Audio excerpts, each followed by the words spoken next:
अस्सलाम वालेकुम। आप देख रहे हैं टीवी 49 न्यूज यूके और मैं हूं मुनीर पीरजादा। आइए आपको ले चलते हैं आज की खबर की जानिब।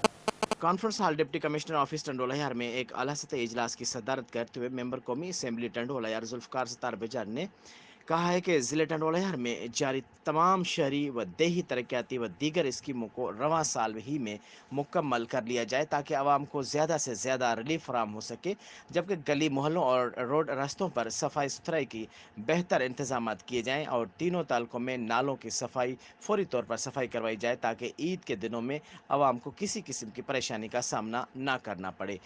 मेंबर कौमी असेंबली जुल्फकार सत्तार बेचारी ने ज़िले भर में बिजली की गैर अलानिया लोड शेडिंग और गैस प्रेशर की कमी पर सख्त बरहमी का इजहार करते हुए महकमा वापडा और सुई गैस के अफसरान को हिदायत की कि एलानिया लोड शेडिंग का दौरानिया कम किया जाए और नया शेड्यूल मरतब किया जाए। उन्होंने महकमा सुई गैस के अफसरान को हिदायत देते हुए कहा कि सहर अफ्तार के औकात में गैस प्रेशर का खास ख्याल रखा जाए और गैस की फराहमी को भी यकीनी बनाया जाए। इजलास में डिप्टी कमिश्नर टंडोलियार वली मोहम्मद बलोच समेत दीगर मुतल्लिका महकमों के ज़िले अफसरान ने भी शिरकत की।